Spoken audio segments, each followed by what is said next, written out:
college is a learning community within the indigenous homelands of people who have been known as the Gabrielino Band of Mission Indians of the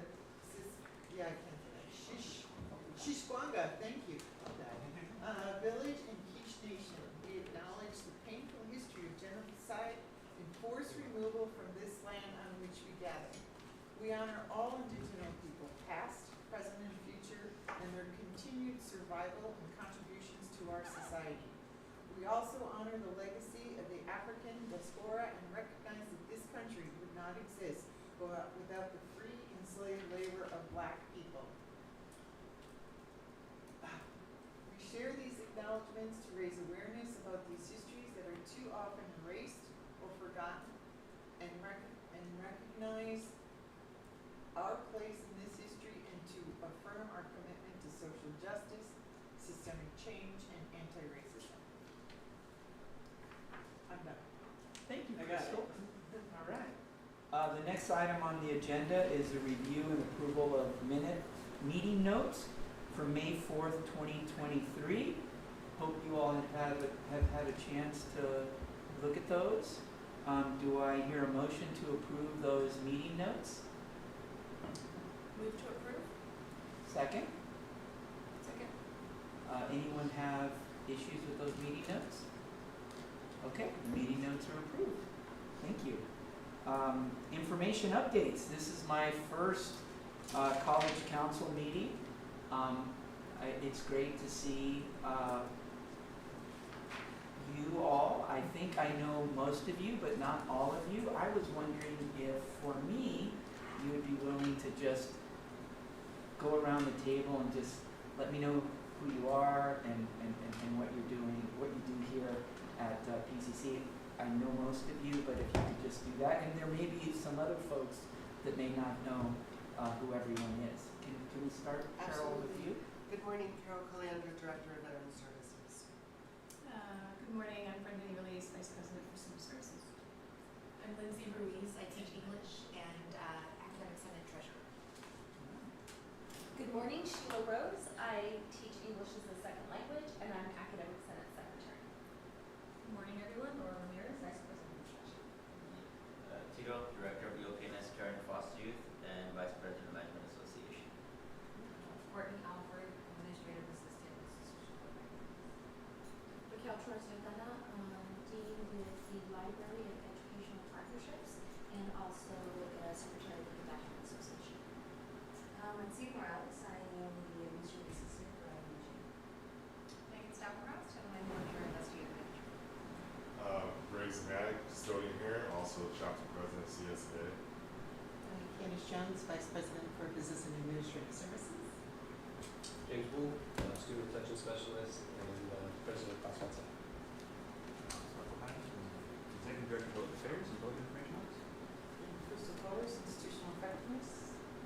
Ian Jameson, local progressive activist, here at the request of Professor Melissa Michelson. Great. All right.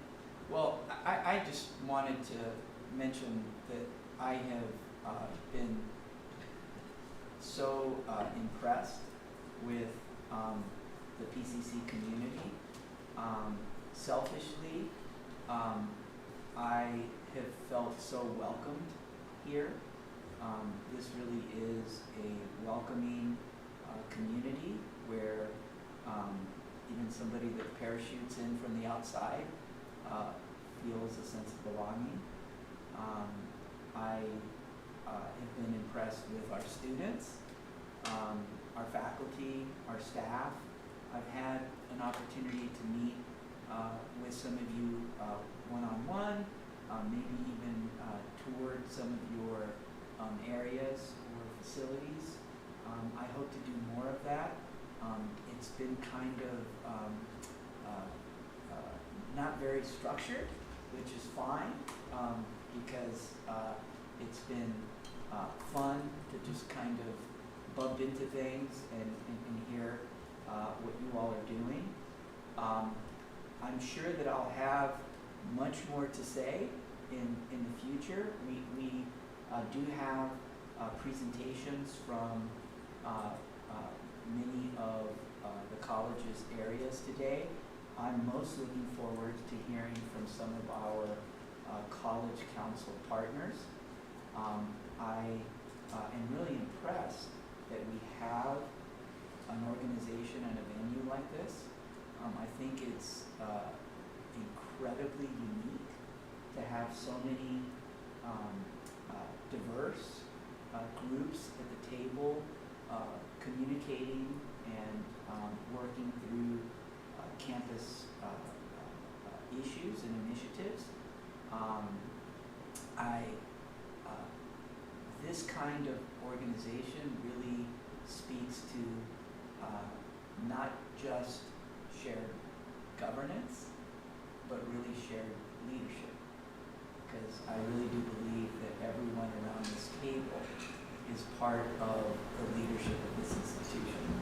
I just happen to be the president, but I'm a member of your team, equal to you, and working with you through all of these important items and coming together as an institution to help lead PCC forward. So I'm not going to say too much more because I know that most of the things that I am excited about or that I would want to say are things that other folks are going to say, so I don't want to take too much from their presentation. So thank you. So I guess I'm the chair, so I will now move to the instruction portion of the agenda. Sure. So I have a few announcements. I'm happy to report we were just awarded a Minority Science and Engineering Improvement Program grant. It's for about $1 million over 3 years. See, I was going to say that first. Congratulations. So the title of the project is Voices Opposing Injustice Through Community Engaged Scholarship in STEM. It's a collaboration with Pasadena Unified and Cal State LA to focus on community-based learning, specifically in STEM, doing a lot of community projects. So the leads for that are Suzanne Iwaniki and Jessica Blakely. So they did the sweat equity to get the grant, so it's huge. They've been working on community-based learning for a very long time, so I'm really happy for that. We also are a sub-awardee from a Department of Defense grant with USC, and that is for micro nanotechnology. So happy about that too. Enrollment-wise, our FTS is up this fall as compared to last fall by about 4%, and we're looking at late start classes and adding whatever we see in demand. So we're still working to make sure we meet our target. Yesterday, the calendar committee met to launch the new year. We'll be working on the next calendars, which are 26, 27, 27, 28. So your representatives on that committee should be reaching out to all of you and or other membership on the campus to get input on the next calendar race.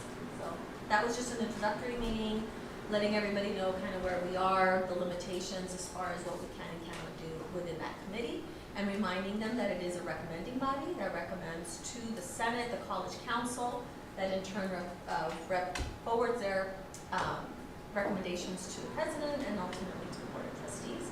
And then on the calendar committee, just so everybody recalls, before it goes to the board, the President will convene with the FA to make sure that everything is good with the calendar. So that's the process. We launched our data analytics program, which I'm really excited about because we've been working on this for a while. And we started the first class this fall, and it was full. So let's get things done. Any questions? Do you want to mention the success of our dual enrollment program with Raquel? Oh, I think Raquel, please share. It's been amazing. It has been amazing. It is exploding, literally. And so we continue to grow. Once we came back from the pandemic last year, we noticed a growth. We've had success with our faculty members, with our high school partners, and so students that maybe took one class are now taking an additional one, or they told their friends. So although we haven't really increased our school locations, Gabrielino is now part of our service area, and so they came on board, but just, I think it was more word of mouth that students are telling each other what a great opportunity it is to take dual enrollment. And so our enrollment has really expanded. I'm estimating, we're still finalizing a few numbers here and there, but I'm estimating over 1,200 students, high school students and middle school students as well, are enrolled in our PCC classes. So very exciting. Today, we will go to San Marino High School this afternoon. We've started in collaboration with San Marino a medical arts academy. And so they will be doing their official ribbon cutting ceremony this afternoon. So that's been really exciting. And really it's a pathway for students interested in any health related or medical arts. So being creative and diverse under that umbrella. So stay tuned, lots of good stuff happening. And what's great about what they've been doing is I have been receiving so much incredible feedback from our Unified School District partners, and just talking about how incredible, how wonderful, how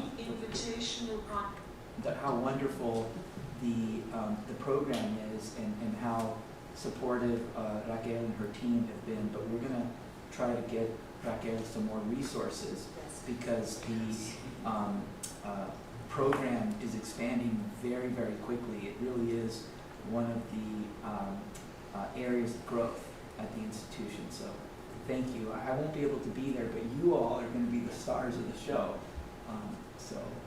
Thank you. Did you want to mention your math? I mean, I don't know. I can just. I think, well, I can share again. So this summer we launched it was the second summer that we had our Math Academy. So we recruited really with our local K-12 partners, middle school students to participate in a non-credit summer Math Academy. We had 6 classes, I want to say, and they were all pretty much full. Students were great. They all wanted to learn math in the summer. So we're hoping that next, which is awesome. We know from the research that we got to start early, right? Especially in math. So our goal is to continue it for next summer and expand it to include other courses and or workshops for students, things in either and STEM, Spanish, foreign languages, Mandarin, and then art. So they'll be able to pair a morning math class or an afternoon math class with something else to engage young students and make them official PCC students. Great, thank you. Any questions for Dr. Ramirez? Okay, we'll move on to business and administrative services. Sure, I just have 2 major items to share out to the community. One is our bond, right? Yay! We sold our first $130 million of Series A bond back in July, and so now is really when the work is going to start happening with the campus community, and I wanted to share a little bit about that process. So the facilities subcommittee of College Council will be the first sort of body to kind of review sequencing and questions around our bond projects. Their charge, just so everyone is familiar, is the Facilities Standing Committee shall advise College Council, this body, on matters related to the development and implementation of the facilities master plan. So the implementation of the facilities master plan is an output of the bond dollars, right? The bond dollars are there to support the FMP and other facilities related projects and programs in support of the EMP and the college's mission, supporting an equity-minded learning community. So we have a lot of decisions that we need to make related to sequencing, you know, when buildings come offline, when they come online, sequencing in terms of, you know, construction programs. We've identified some that make sense from a construction perspective, but it's really important that then we place that out, get some community feedback, and then kind of move forward with directional activity related to all of that bond program work. So that committee will serve as sort of the sounding board to get out this information and then roll up to College Council, which will eventually roll up to our Board of Trustees.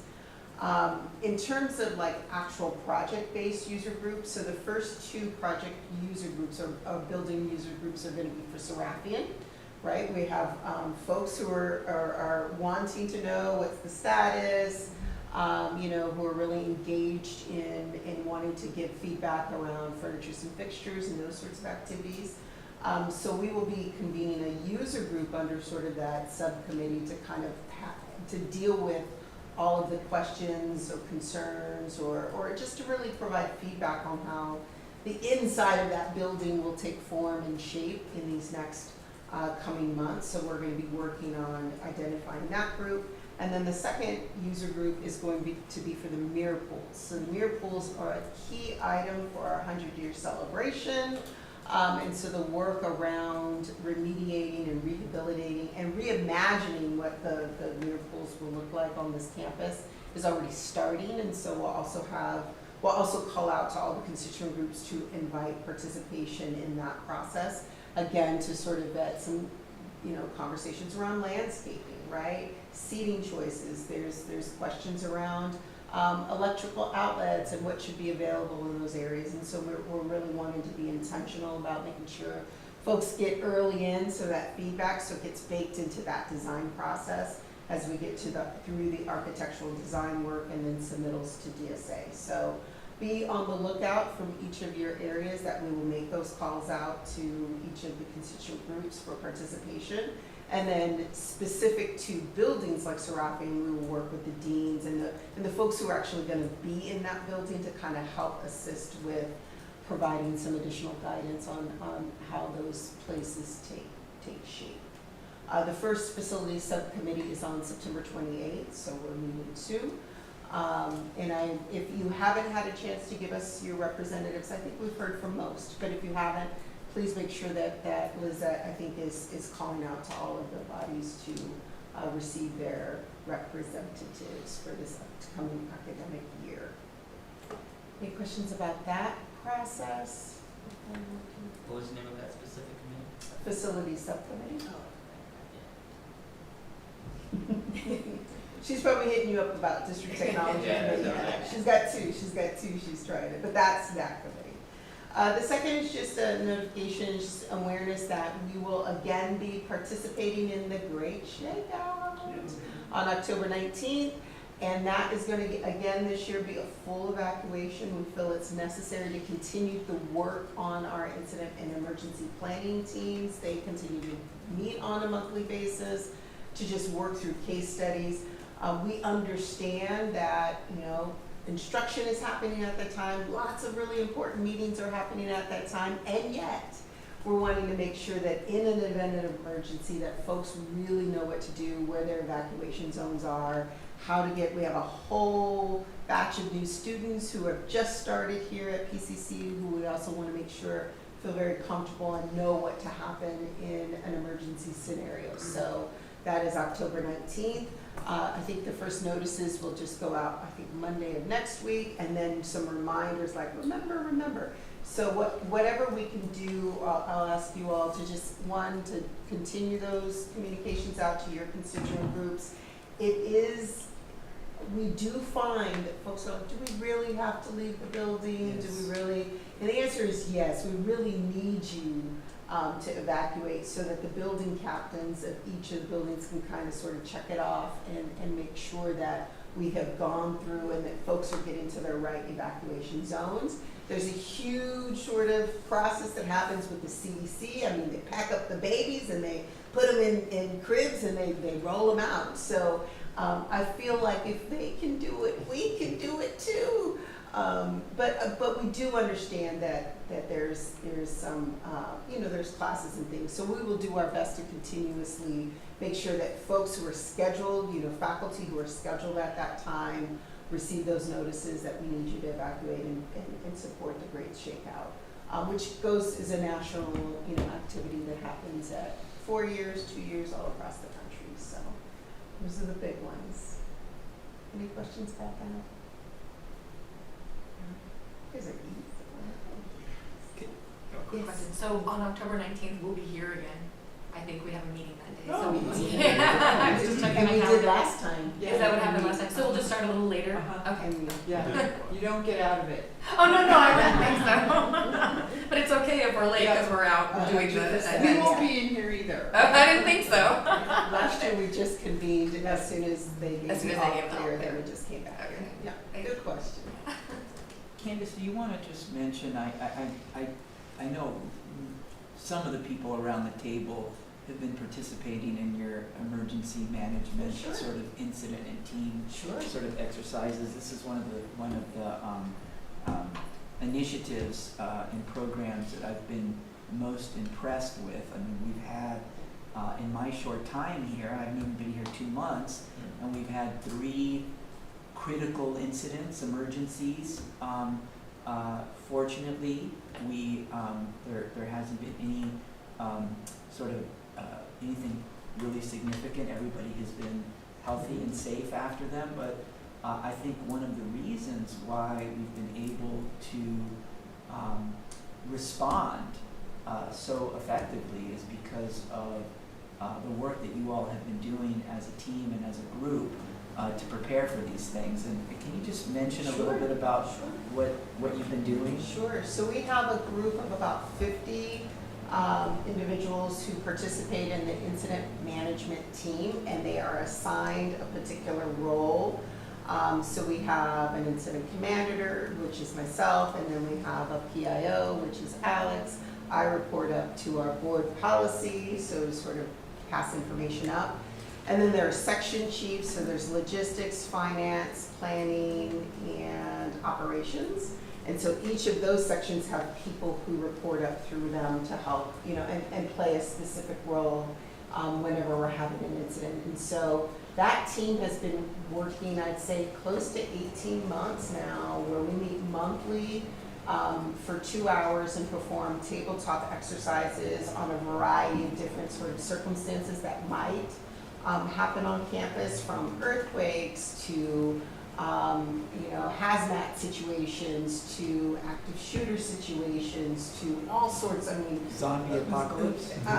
that's next Not month. yet, It's okay. next month. It might happen. You never know. But rain and issues, issues to flooding and things like that. And so this group is a really energized and engaged. I mean, they show up, and it's on Friday morning. It's not the easiest time, but they are very engaged and committed to the safety of this campus community. We also have other folks who serve and give guidance, like we'll work with our EMT faculty, they're sort of on this search and rescue team, and give guidance there. So it's a really critical aspect. We had sort of like an incident management Olympics this summer. So in July, we had a whole half-day scenario where the team participated in 4 different activities that might happen in a major situation, setting up a PIO station, a traffic control area. We did search and rescue, and then also the hoses. We learned how to use the hoses in all of the various lots. And so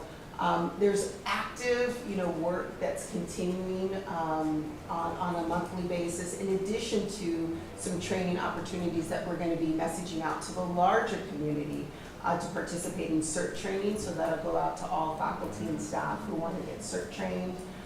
There's like a 6-part series where at the end of it, you'll learn all the basics of, search and rescue, basic first aid types of activities to get us prepared so that we can always add to that team whenever, because, we all have lives. We might be in, some other state in an emergency, and we need other folks to be energized and be able to step up and participate. And there's a lot of active people who really want to do that. And so just be on the lookout in the next few months about that. We've also participated in PD Day. So we've given several presentations as well as training at those, and we will continue to do those at each PD Day, so people can continue to get some more information and guidance on that process. So more to come, but every day, every month is like a new sort of adventure for us, and a new learning moment, and we will continue to do that in really community and thoughtfulness, and to make sure that we're making the right decisions about how to keep this campus safe. I gotta be honest, I don't think that there's any institution in this region that is doing this kind of preparation. This is really, really impressive. And something will happen.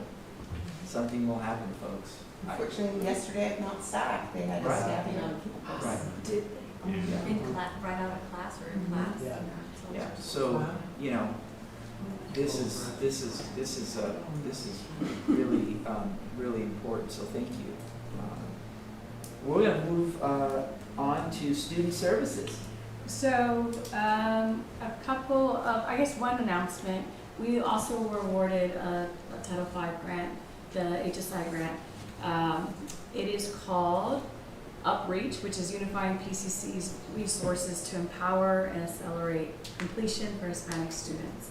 So, a group of folks worked on that this summer, and that is meant to really help strengthen the infrastructure for strategic planning, enrollment management, our systems, etc. So, felicidades, congratulations. I know Tito's big old smile. The project director is Dean Miriam Altundi, and the project activity director will be Desiree Zalunga as well. So we're really excited about it.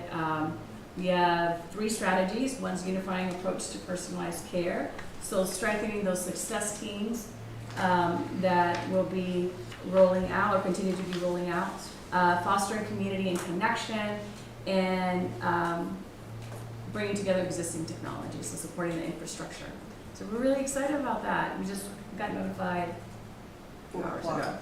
4 o'clock this morning, 4 a.m. East Coast time. They just start really early. So congratulations, felicidades, and we're excited to get this going. That's all I got.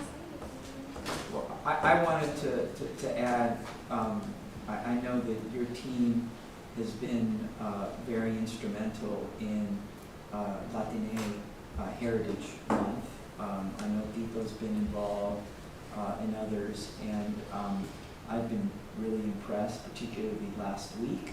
We had the mixer. I mean, we had students, there was a line for an hour of students that were there, and I really enjoyed.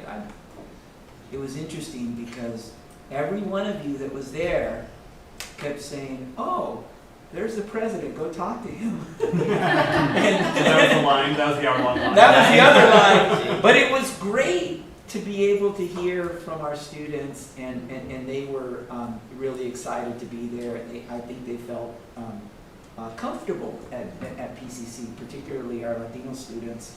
And then the festival and parade, it was so incredibly powerful to see PCC so well represented at that festival and that parade. We had probably the most impressive setup, there, outreach setup there. So, folks could come and interact with the institution, but also our band and our staff and their families. It was just a really exciting time, and I think that those kinds of events, initiatives, and programs really are connected and weave through. For example, when we talk about dual enrollment and even the math and science academies, right?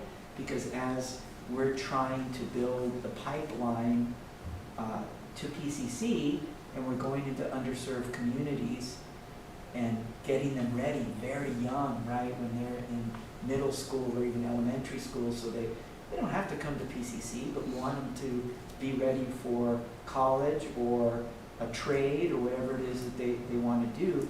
It's just, this synergy, right, of activity that creates an exciting vibe, right? And that's why I was just really excited about that. And we have the HBCU caravan that's coming to campus as well, which will also be an exciting afternoon. We also have the Adelante group that's coming back to campus. They had been on campus for many years, but they, because of the pandemic, They had to pause for a while, so they're building that back up. So they're also coming, and I'm sure we have other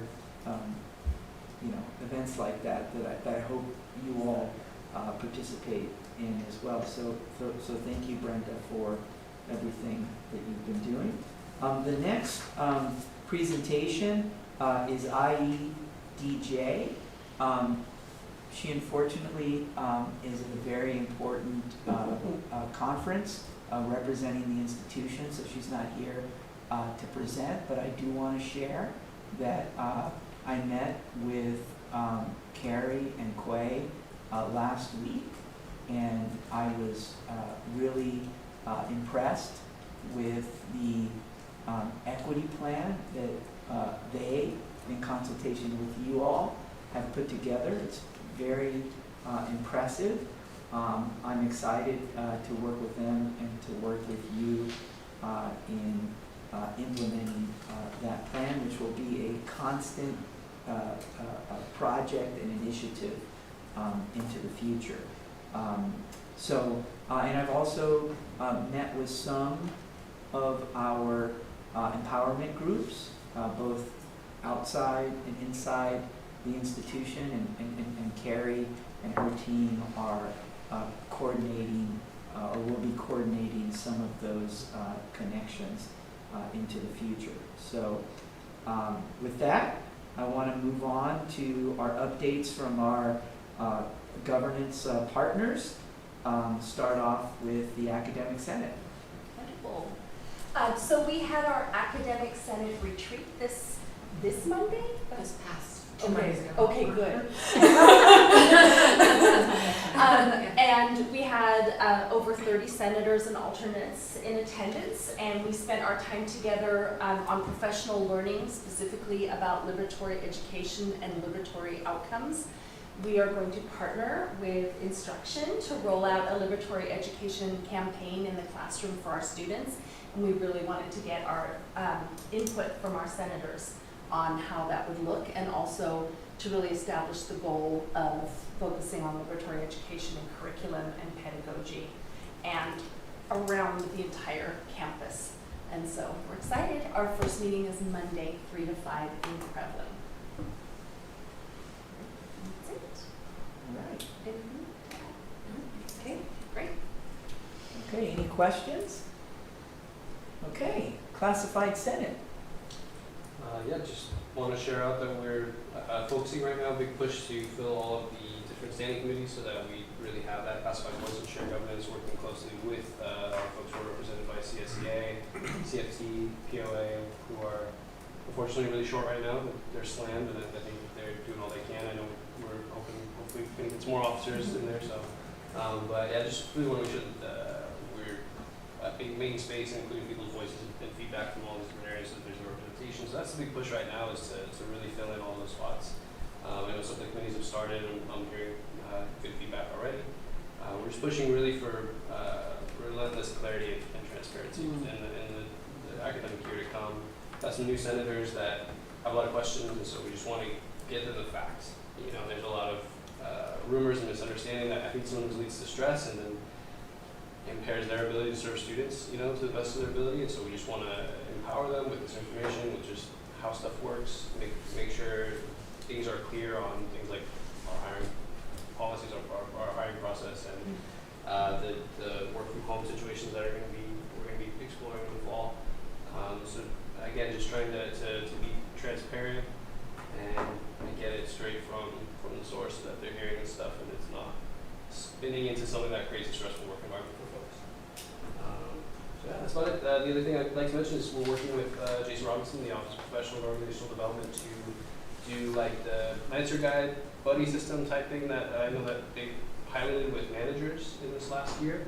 For new managers who would partner with somebody that kind of show them the ropes, and they would be somebody from outside of their area, so we're doing that. We're doing Lancer Guide, working with them. We've already got some signups. I think the deadline is this Friday.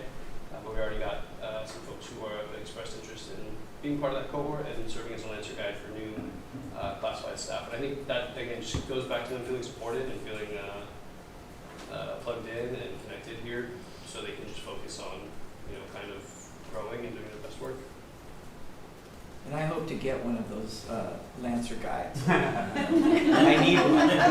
I really do. So I've told Jason, I said, well, how about me? I need one. I mean, I'm still new. So thank you. Any questions? All right. Next is Associated Students. I don't think Alden is here. He accepted, but he must have had a conflict. Ah, okay. I'll reach out. I'm All sure right. he comes next time. Great. Alden's the one that was nice to me. Yes. Alden is here. Yeah. Management Association. Yes. Hello, Tito again, the Vice President Management Association. And just two items that I want to report on is that we, with the Decisions College, we were able to solidify our MA board over the summer with our president. As you see, my board meetings, Matt Camara, myself as the VP. As you heard, Dr. Raquel Torres-Altana as the secretary, Calandra as the treasurer, and Steinman as our coordinator. And the other item is that we, over the summer, ensured that all of the subcommittees of College Council were properly staffed by MA representation, including some of the subcommittees that we were discussing. So, just putting that as our report. Gracias. Okay, I guess the next item Dr. is... Gomez, can I Yeah. just brief administrative just?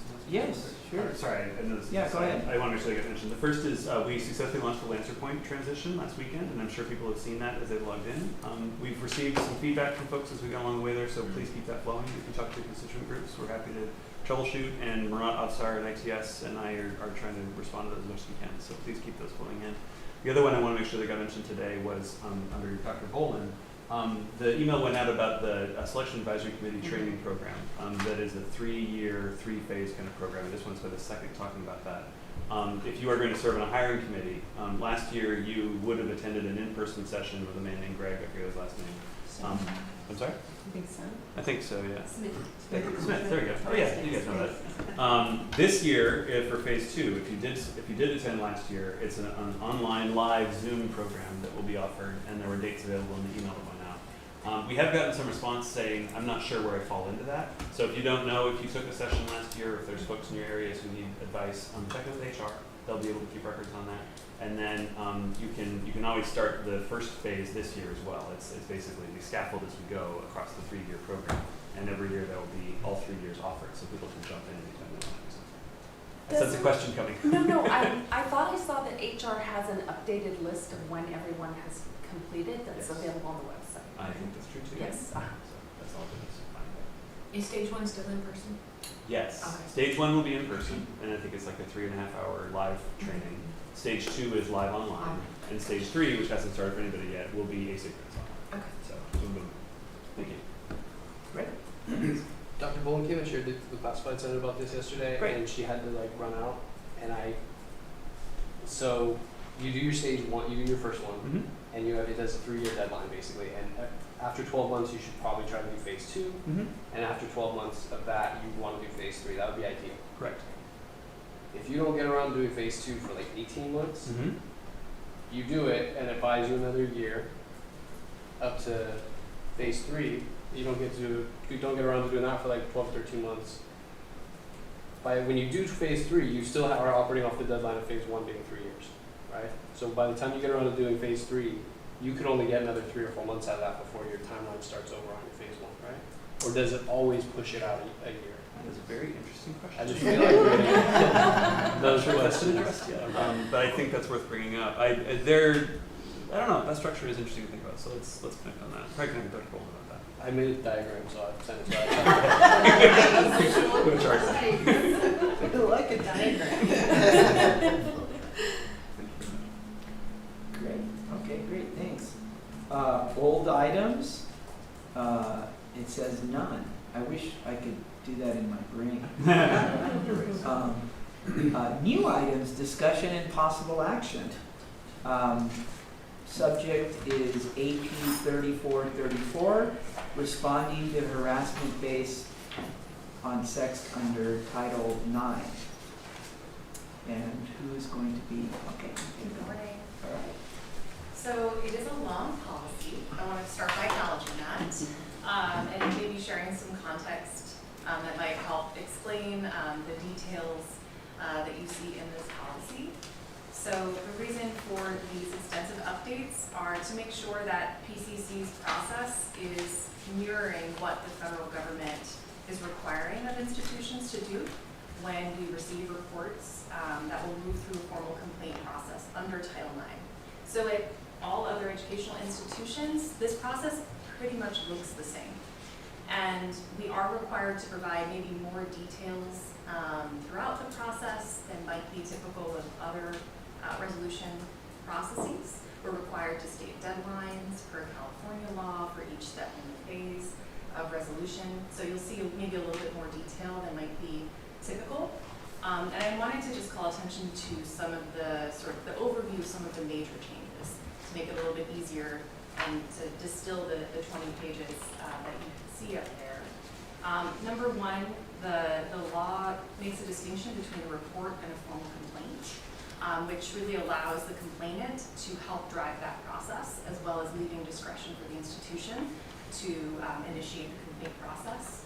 But a formal complaint is what will initiate the resolution process that you see here, and that is a request by a student or an employee for the institution to take disciplinary action.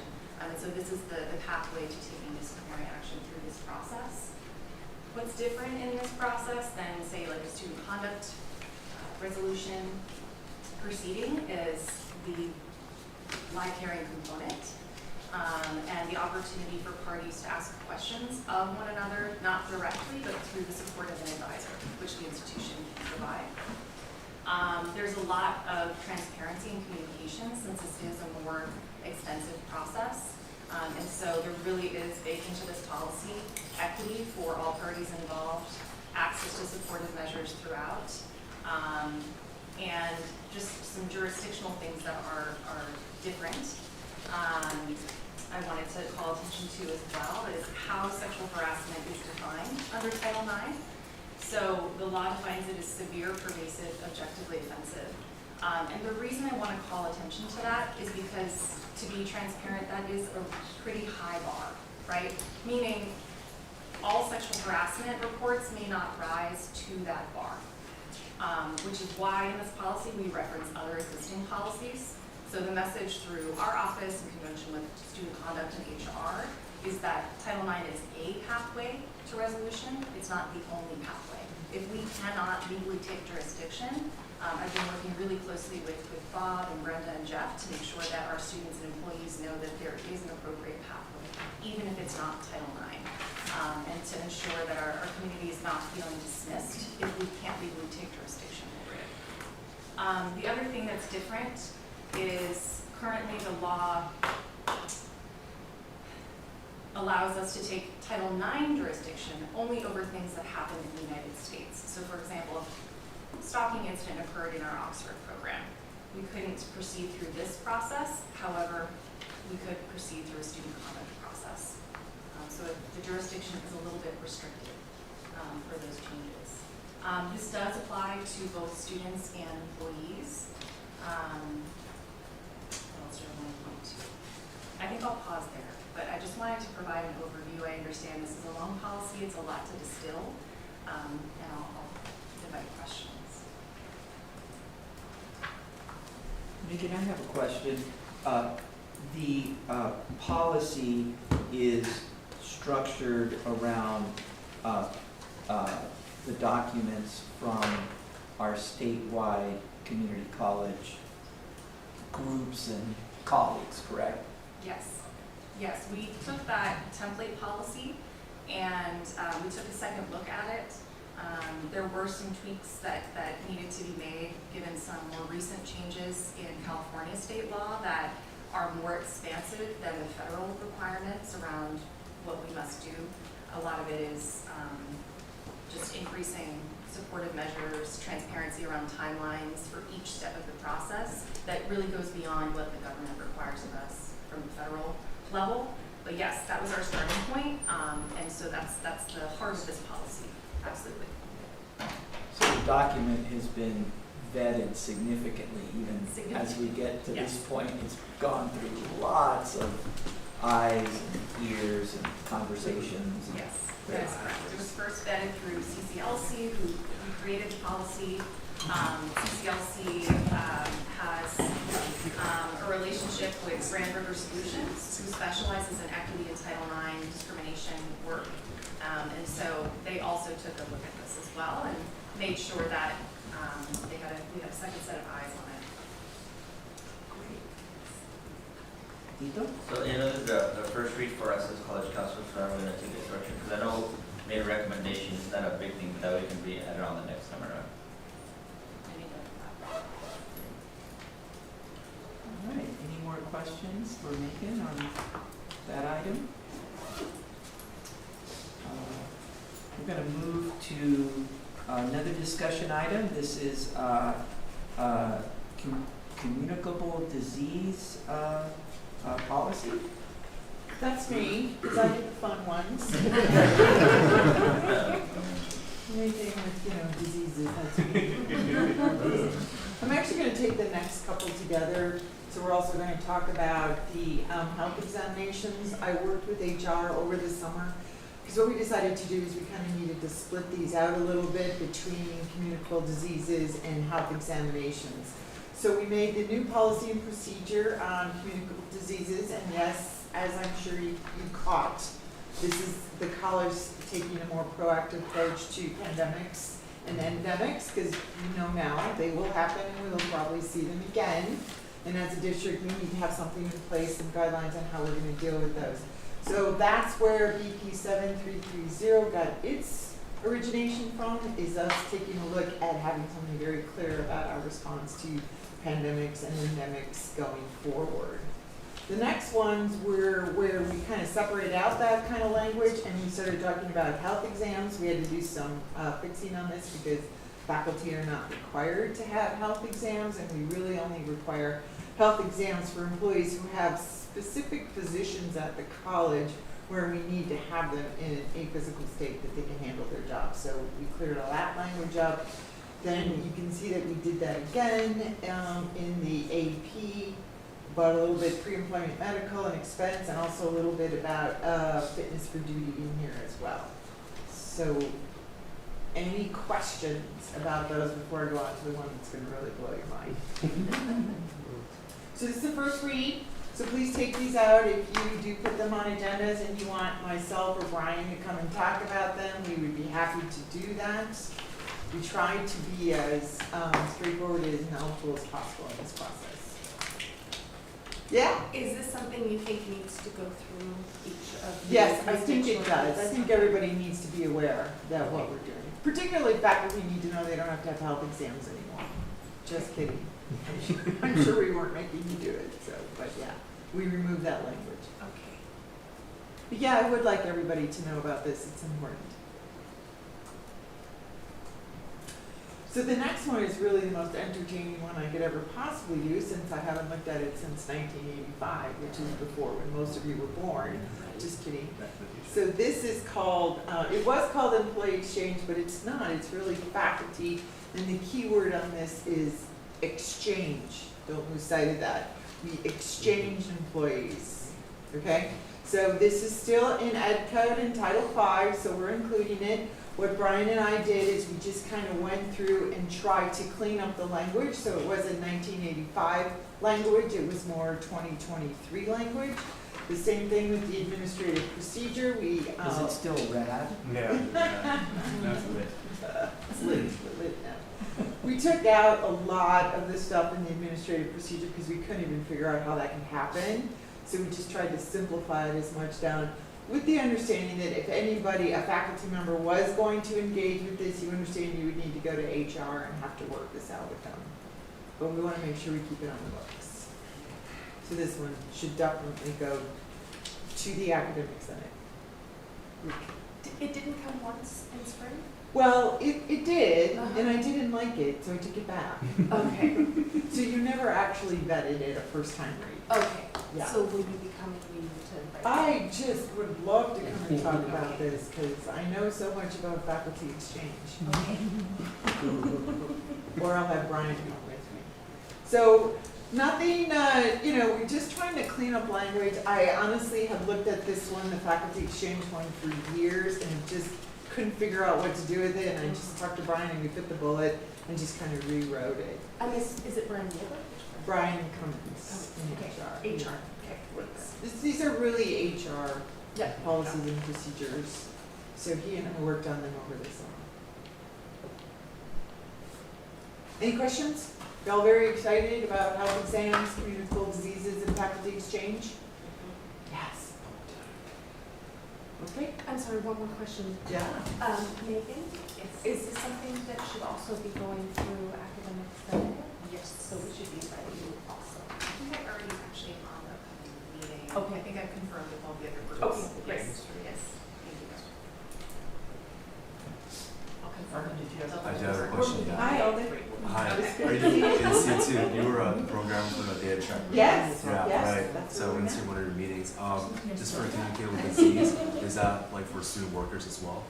Employees, if they're Employees. employees at a college, yes. Okay. Great. Um, And Alden, sorry, he's the ASPCC representative. I don't know if you wanted to tell us what you guys are working on. Because we skipped. I'm happy to do so, yeah. I was gonna give him some time to sort of, settle because in. he had been running in here, but you can right now if you like, yes. Hi everyone, so my name is Alden Zoe. I'm the ASPCC representative, so I'm the VP for campus activities. So I help to delegate fun, inclusive activities for all students around here. So right now, our team is working on several events. So we have homecoming coming up, which is something that I'll be delegating. Our team is looking into new policies that we want to suggest. So we have a meeting with Megan coming up soon on some policies she wants to talk about. So right now, we're just in our steps of just forming our committees and seeing how we can move forward from here. So so far, everything, the process has been fun. So thank you guys for having me. We're happy to have you. Thank you so much. Yeah. When is homecoming? It's gonna be so the 31st. It's our 31st, and then November 2nd. So I plan to bring back a homecoming ball, which is something that we haven't done in 25 years. So I thought that, you know, when you have a homecoming game, it's always a tradition to have like a ball or something. So I plan to have that for Friday night. So it's pretty cool. And on Thursday, so our pep rallies, you know, I know it's usually focused on our football team, but I feel that we haven't been able to have exposure to all the fall sports. So I want them to be included into the pep rally as well. So yeah. So, And the club fair club was fair. a resounding success. Oh, success, huge success, yeah. So we had, 25 clubs out there in the stands. It was successful from beginning to start. That was probably the largest shopping students we got. We got Lancelot, first time. You guys didn't know I was Lancelot. I was Lancelot for the time, so. He was next to me. I didn't know who it was. Trying to find out who was it. Yeah, so I was able to do it for our,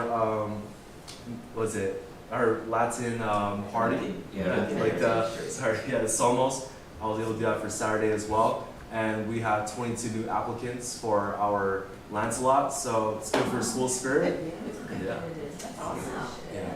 Now, Can I ask a question? yes, Thank you, Alden, thank you for all your work, so excited for the homecoming ball. Just for advertising to students, so I know there's the Instagram, my ASPCC. yeah. Will you also be using the calendar? Because I didn't see the club fair on the calendar. Did I miss it? I think we could do better of posting like an official calendar, so like maybe a month calendar. Is that what you're trying to ask for? So in the college calendar, Yeah, can we pull that up? I think we already talked about it. Is Okay. it on the website? Yeah, so can, yeah.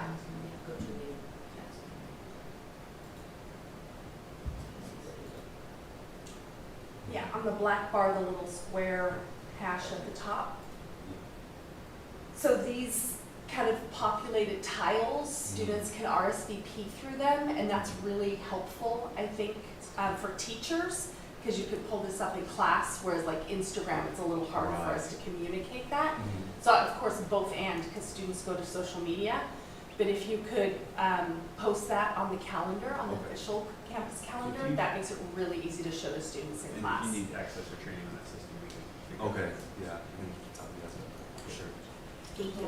That's what I Glad wanted they're to using hear. it, that's great. Yeah, I'm impressed, Sheila. So this is an important question. Is there any training that you receive when you're Lancelot? Oh, no training. For You don't just have for a me, guide? but I'm pretty sure. For right now, because I think we should probably have some training. I'll tell you a story. So, you know Tony the Tiger? You're great, right? That guy? Yeah. So Tony the Tiger, there is a person that is the Tony the Tiger, and that person that is in that suit has to do extensive training, including how to become sort of the Tony the Tiger personality, right? Like Tony the Tiger can't moonwalk, because that's not what Tony the Tiger does, because Tony the Tiger, the brand for Tony the Tiger, you gotta learn how to do great, right? This kind of thing. And so there was a student at Cal Poly Pomona when I was an undergraduate that was going to be Tony the Tiger, because the Kellogg Foundation has invested a great deal in the university. So she had to go for like a week to Battle Creek, Michigan, where the headquarters is, to do all of this training. And it's I think they do it at Disneyland too. The characters, they want them to, be sort of in character. So, for whoever is sort of in charge of. We'll start Lancelot Camp. Yeah. Lancelot Camp. That's right. I mean, Lancelot. Yeah. And I learned that Lancelot sheds a lot. So, right, Tito? Yeah. It's just like, and so just something to think about. I was thinking horsey doodle. So anyway. All right. Well, thank you so much. Of course. Yeah. All right. Next item is Student Success Standing Committee membership and information with possible action. Yes. I'm the faculty tri-chair along with Quay Dane from Equity and Dan Quinn from the Office of Institutional Effectiveness as our classified chair. And we worked with our current committee in order to reconfigure what should be the ongoing membership of the Student Success Committee, which is a subcommittee of College Council. We were formed, I believe, in 2015, and for two main purposes. One is to develop the equity plan for the college. But at that time, the focus was on the implementation of AB 705, which was designed to maximize the possibility that students complete transfer level math and English in their first year. And so the representation on the Student Success Committee really focused on that goal. So the deans of math, English, counseling were standing members, faculty from English, math, and English as a second language. But other areas of the college were really underrepresented. And so now that we were one of two colleges out of 116 that fully implemented AB 705 by the 2019 deadline, so yay us. We're working on AB 1705 implementation now, but there is a working group that is separate from the Student Success Committee that addresses that work. And so now we really want to make the Student Success Committee into the body that is addressing student success across the entire campus and not just focusing on that AB 705 implementation goal. And so the main difference is, one, even though we have had a classified chair for the last year, that was not in our composition. That was just a rogue move. So we want to formalize that. And then we agreed that we should have a faculty representing each of our 6 career communities on our campus, in addition to English and math, because one of the 5 metrics for the equity plan is still completion of math and English in the first year. So it makes sense to ensure that each of those areas are represented. And then also non-credit, so one of our standing goals over the last 5 years has been to increase the number of students moving from our non-credit to our credit programs. So Francisco is currently a member, but we want to formalize that, not just have it be accidental that we have non-credit represented. And then I believe the classified, everything stays the same.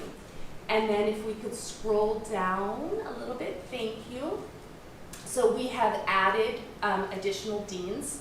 So the first 3 were already standing positions. So instructional services, non-credit, and then someone that you get to choose.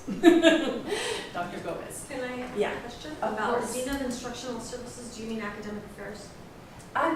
I'm not sure how that got on there, but yes, we do mean academic affairs. Okay. Yeah. So do you want me to Just change to make that? it, because Yes. we don't have anyone with that. Yeah, I don't know how that It was language just got in there, but yes, it Beckett is has a academic question. affairs. Beckett? Under the, I see that it says classified and then students, and it says admin area.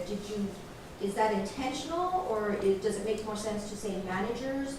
Because managers is more Sure. used around Yes. this campus? Yes, sure, absolutely. Okay. So that's also, an administrator means, manager means Yes. everybody, right? Yes. So, Okay. And that's why normally, I think the reason why, but normally East actually part of the management association, Yeah. as opposed to, because again, an administrator could be a VP, could be an exec. Right. They were purposeful in ensuring that it was an MA rep in that role. yeah, these are our notes that Coy types up, but this will be the formal language that follows all of the college council subcommittee categories, right? Once we. Once you tell me yes, Yes. or I'll go back and find it. And Thank I will do that. And then students, previously we had 4 students participating, and so we increased by 1. We have been one of the committees that have been really fortunate to have very active student participation, not only in the main committee, but also our subgroup that works on revising all of our student-facing policies. And so we wanted to add 1 additional one and ensure that they come from one of our student advisories. So those leadership groups are paid groups, and so those students are really able to attend every single meeting because they're compensated for being there. I think that's great. Can we go up a little bit back closer to the top of it? So are the tri-chairs for number 3, that rep, that equity analyst, and then the position number 2 under classified can be the same person? Ideally, no, but So we 2 don't want classified to representatives overly from- tax Crystal's area. I actually liked it because I'm Okay. asking Darnell to do it, Okay, great. and he's the non-credit analyst, and so it just adds to that building up the non-credit. Okay, He can talk to the data at non-credit. great. So 2? Yes. They're busy people Yeah. and lovely. I'll talk to you about a second person. We already did it, because the classified up at the top is already Dan, because it has to be, she's my equity analyst. That's her role. And we talked about Darnell for the other one. We thought that's the conversation we had this week.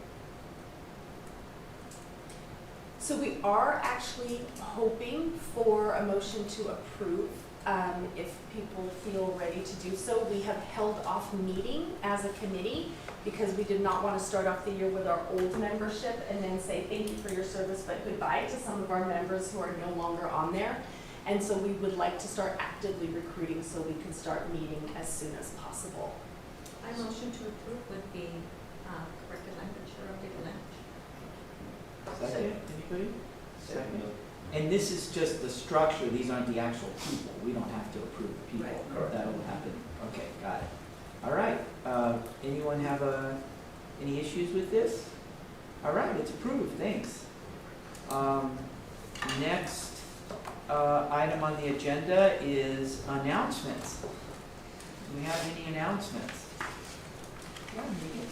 I wanted to share with folks that on Monday, October 2nd, we'll be launching our inaugural campus climate survey for students and employees around sexual interpersonal misconduct.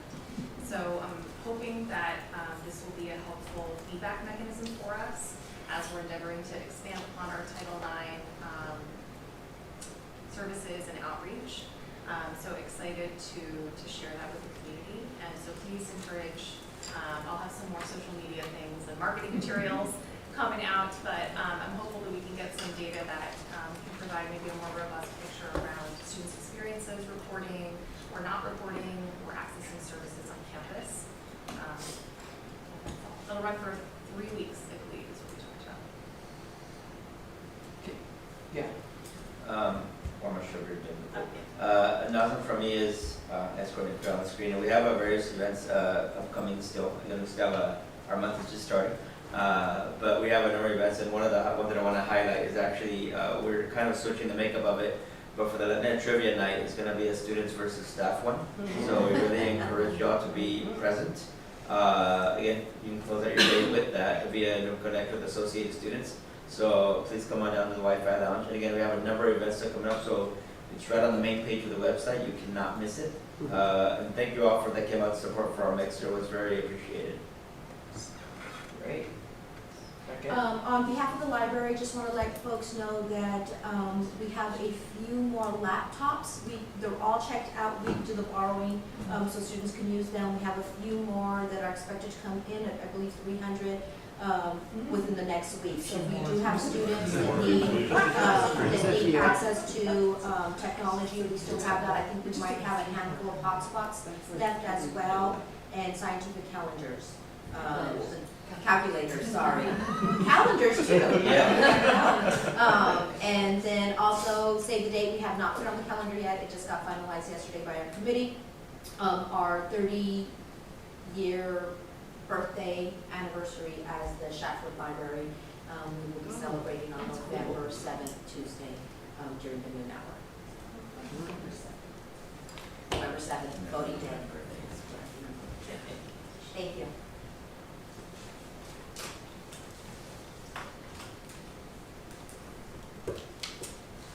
Okay, any other announcements? I have one more. I'm not putting my EOPNS director hat on. Our application is still open for our students to take advantage of. So again, we are about 3 more weeks on that so that we can still meet the requirements of the program. So please encourage your students to apply and be happy to have presentations in the classrooms for any faculty who requested as well. Great. Thank you. All right, I guess, do I need a motion to adjourn? I motion. Second. All right. Oh, and you have one more question. Yeah, so you said something about the EOPNS. Yes. You need student representatives? No, the students can apply to our program. Apply program, Yes. okay.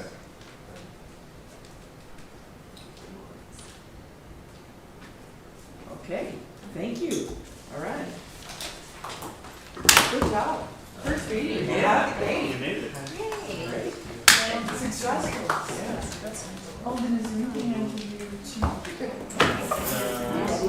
Oh no, so I had like a emergency in my car.